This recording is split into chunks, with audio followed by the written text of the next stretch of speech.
Stanisław Barszczak on Saturday evening. Dear brothers and sisters, on Saturday evening has come again. I did not miss anything, just a little tenderness. Henry noted down on a piece of paper.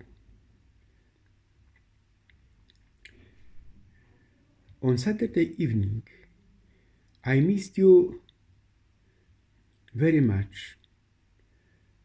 And old friends? No, I did not want to see them. On Saturday night, I hid at home to embrace you firmly in my thoughts, and my desire carried me to you. No, I cannot be without tenderness for such a long time, and I'll go crazy in the room alone. Please believe me. Yes, I know I am strong, but I would like to be weak, and I need your hand on the way through the night.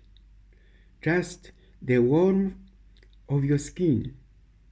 I look often the door, and sometimes questioningly at your picture on the piano. I love you so much. On Saturday evening has come again. I often repeat a such love song to myself when the fruitful monster of everyday life is prowling the world. Henry said, in order to understand the destiny of a person like me in an age of excess subjectivity, I once again intended to open myself to the modern apogee of technology by browsing the Bible. It is hard to understand this gospel with the dishonest steward in the background about turning 100 barrels of oil into 80. Right, 80. Bills of exchange also count. These little checks or small bills, because they show who we are. What Sophie has beautiful nails, you imagine. Experience this love. Once I heard the story. After the sermon of St. Matthias, the priest spoke an example from the Gospel. If someone has 2 dresses, let him give one to the needy. Let him distribute his property. And St. Francis has heard this. St. Francis experienced a great transformation and distributed family wealth. We can't afford this attitude, but do we give everything to others?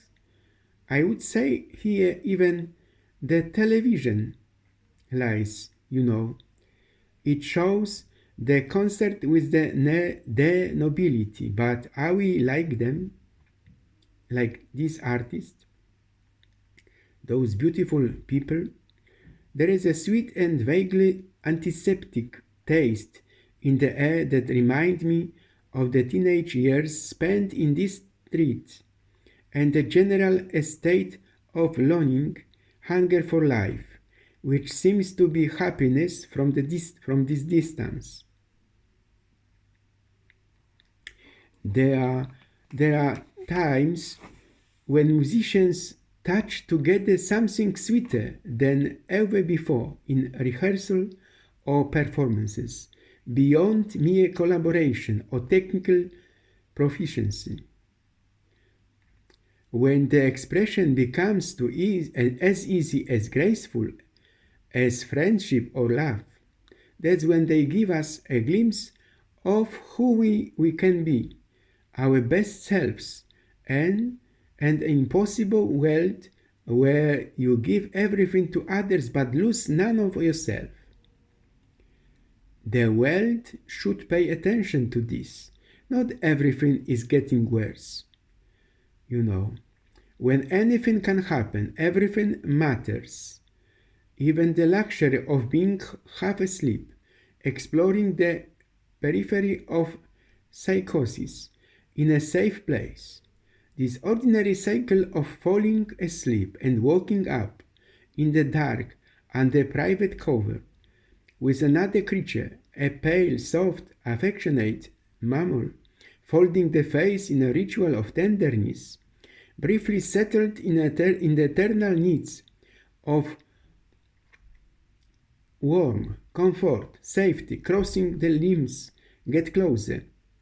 Easy everyday comfort, too obvious, easy to forget in the light of day. When we talk about big things, the political situation, global warming, global poverty, it all looks really terrible. Henry mentioned it a moment ago. Nothing is improving. There is nothing to expect. But when I think about the little closer person I just met, or this song will be singing and doing with black dogs from our parish, our church, or snowboarding next month, it looks great. Slowing down, stopping completely, reading and understanding a poem is like trying to acquire an old-fashioned skills. In the real world, there are detailed plans, visionary projects for peaceful lands. All conflicts resolved, happiness for everyone, forever. Mirages for which people are ready to die and kill. Christ kingdom on earth, workers' paradise, an ideal Islamic state. But only in music, and only in rare occasions, does the curtain rise above this dream of community and is enticingly conjured up before it fades away with the last note.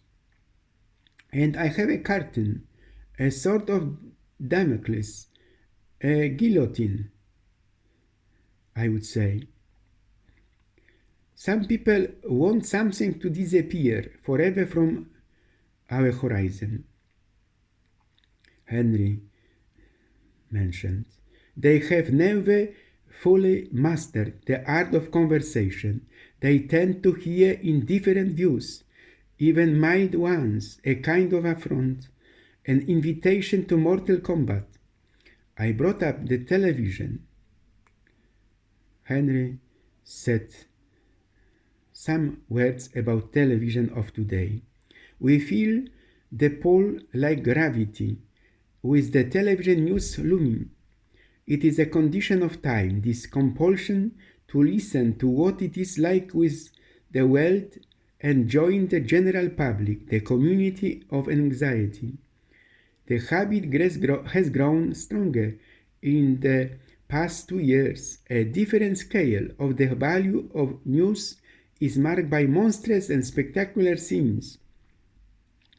Everyone is afraid of it, but there is also a dark longing in the collective mind, disgust for self-punishment, and blasphemous curiosity.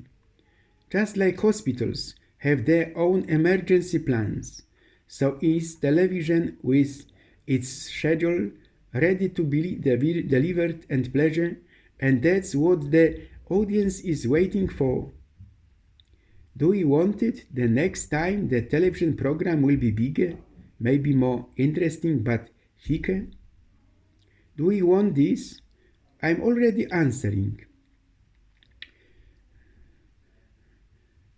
Henry said, please don't let this happen, but let me see it all the way it happens and from all angles Engels, and let me be one of the first to know about it. Can you ever explain how matter becomes conscious? There are minds that are disturbed by contemplating the mighty currents and attunements of all kinds that after fate, near and distant influences, instances of character and circumstances. But is it possible to comprehend everything? The essence of the degenerating mind is to periodically lose all sense of a continuous self, and therefore any respect for what others think about your discontinuity of this or that neurotransmitter. And who will ever find morality, ethics down among enzymes and amino acids when the general taste is to look in the other direction? Henry was an author of psychologist. When he was a student, he liked to ask himself, what are the chances that this particular fish from this shoal, from the continental shelf, would end up on the pages of the magazine of Spectator copy? It is similar with the sand grains on the beach, arranged just like that. The random order of the world, the unimaginable chances of any specific conditions still satisfy him, even as a child, and especially after seeing the four tankers and a dog Polish film on the television. He never believed in fate, neither providence, nor a future created by someone in the sky. Instead, there is a trillions of possible futures every moment. The pickiness of pure chance and physical laws seemed to be free from the intrigues of a grim god. And he lied more than once in his life. It is especially difficult when the first and best unconscious move of a dedicated liar is to convince himself that he is insincere, and when he is honest, all deception disappears. Sex, another problem, is another medium that breaks down time and sense, biological hyperspace, as a distant from conscious existence as dreams, or water is a distant from air. The next issue that troubled him was language. It is a prevailable language that linguistics call mental. It is not a language, but rather a matrix of changing patterns, consolidating and compressing meaning in fractions of a second and connecting it inextricably with its characteristic emotional tinge. So when a flash of red appears in his left field of vision, he already has the quality of a new idea, unexpected and dangerous, but entirely his, not the world beyond. Henry noticed something else as well. It is the painful pleasure of having grown up children again. They are innocent and ruthless, forgetting their sweet old dependency. Man is very gifted, Henry gave his thought. The primitive thinking of people with supernatural inclinations comes down to what his fellow psychiatrists call the problem or the idea of reference, excess subjectivity, ordering the world according to one's own needs, inability to contemplate one's own invalidity. According to Henry, such reasoning belongs to a spectrum at the extremity of which, rising like an abandoned temple, lies psychosis.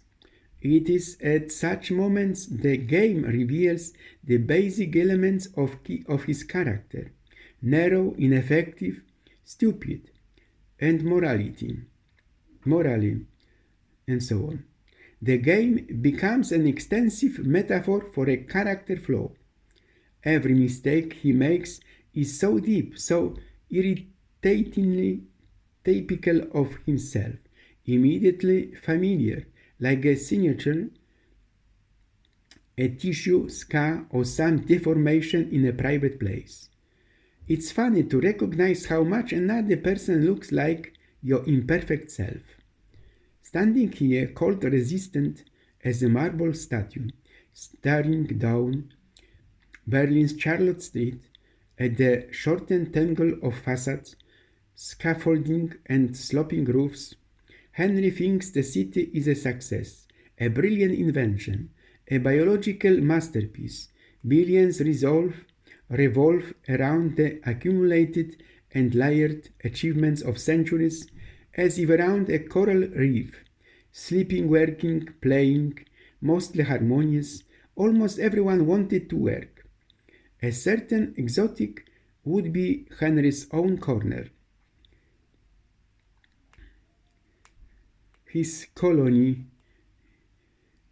Lenarchi coat of arms, from Poland, border Poland. The triumph of congruent proportion. The perfect square delineated by Robert Adam. Delineated, closing the perfect cycle of the garden, an 18th century dream, bathed and engulfed by modernity. Imagine, by street lights from above and below, by fiber optic and cool fresh water flowing down pipes, and sewage carried away in a moment of oblivion. For the professors of his academy, for the humanities and psychology in general, poverty is more amenable to analysis. Happiness is a more difficult nut to crack. With my spouse, his spouse, they started in what she called her sewing room. Sophie will never come back. She did not know what knitting is, but wrapping her tens of needles, thousands of patterns. There are many rooms in his house, and half she did not know what knitting is. A half-finished yellow children's scarf to give to strangers meant banishing her from life. The home tailor shop prospered very well. They worked fast, almost maddened. She's alive, Henry told himself, but her life, all of her lives, seemed fragile as he saw how quickly, with what ease, all the traps, all the little details of life could be packed up and thrown or discarded. Items became garbage as soon as they were separated from the owner and their past. Without Sophie's, the old tea-cuddly toy was off-putting, with a faded country house theme and light brown stains on cheap fabric and pitifully thin stuffing. As the shelves and drawers emptied and the boxes and bags filled, he saw that no one really had anything. Everything is rented or borrowed, also in his house. Our possessions will outlive us. We'll leave this eventually. They work all day and put out 23 garbage bags. This morning, no one had been in the kitchen since he left it. On the table is his cup, empty water bottle, and a remote next to it. It is still a bit surprising, this fidelity of objects, sometimes reassuring, sometimes ominous. It used to be convenient to think biblically, to believe that we were surrounded by edible vending machine on land and sea. Now it turns out that even fish can feel pain. It is a growing complication of the contemporary state. and expanding cycle of moral sympathy. Now he is less interested in reinventing the world and wants to explain it. Owning, belonging, repeating, getting drunk is a journey that generally makes him happy in the early stages. He is good company, expensive, mischievous, and fun, and famous old poet from the 18th century, almost as happy to hear as to speak, like William Blake, and so on. But when the goal is achieved, once inhabited on this sunny plateau, a fully qualified drunk, nasty muses, tapestries of aggressions, paranoia, self-pity take over. Henry expects the evening with John to surely fail, unless everyone else is ready to work on humor, flattery, and hours of listening to frozen faces. No one will be there. As his mother used to say, there is another element behind us. The day changes. Henry, go for a swim, and this day will surely be separate from the rest. The job of a professor psychiatrist is the ultimate sign of health for him. He has just sat down by an antique piece of furniture in his room, caressing the keys of a black piano. These hands are stable enough, but they are extraordinarily large. If he were a real pianist, he doubled unskillfully. The 10-ton span might be useful. Once, while walking by the Spreva River in the weak reddish sun, his estate was covered with snow. Sophie quoted him an introductory verse from her favorite poet. Apparently, few young women laughed just like her. If I were to build a religion, I should make use of the water. Quote end.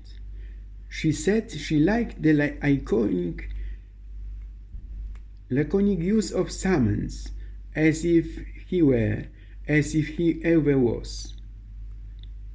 They stopped to drink a cup of a coffee from the bottle, and tracing the lichen line with his finger, Henry said that if he ever got a new phone, he would describe evolution. He would write a better creation myth.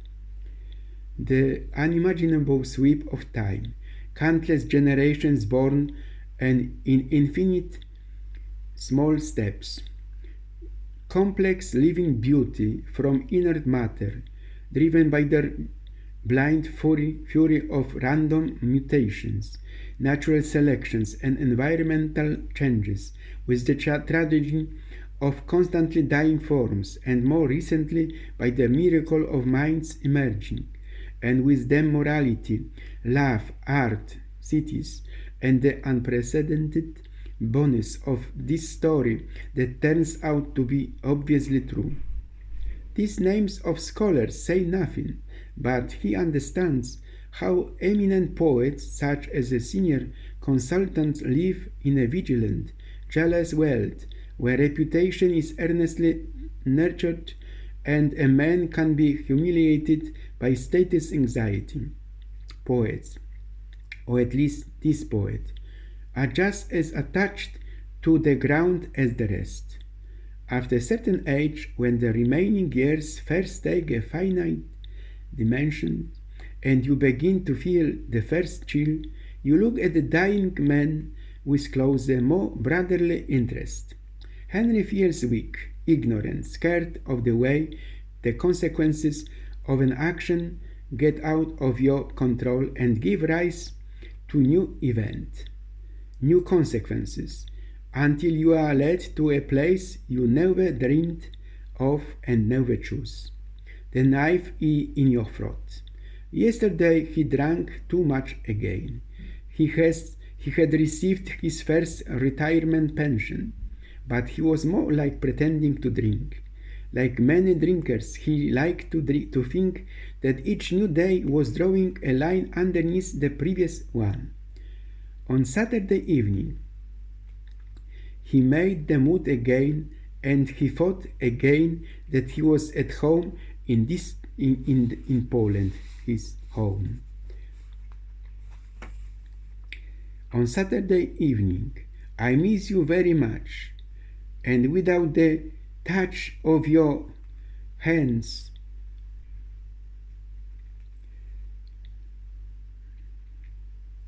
I cannot sleep.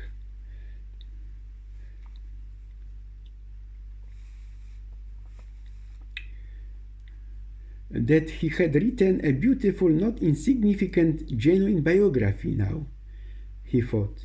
Sometimes this biography made him feel nostalgic for green, horse-drawn, tender England and Germany, and so on. But elsewhere he was slightly depressed that his whole life was within the several sides, bottled like a homemade brandy only. With his own biography, he felt how easily existence, her ambitions, networks of family and friends, all of her beloved things, reliably owned, can become completely commonplace only. And life can at least become banal. He reminded the Blaise Pascal thoughts. Men never do evil so completely and cheerfully as when they do it from religious conviction. I would prefer intelligent hell to a stupid paradise. Belief is a wise wager. Be proved. Granted that faith cannot be proved. What harm will come to you if you false? Gamble on its truth, and it proves false. If you gain all. If you lose, you lose nothing. Wager then without hesitation. That's he exists. Beautiful wages. Belief is a wise wager. This worldly of eternal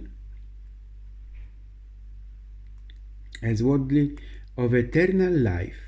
Let us make a wise wager with God.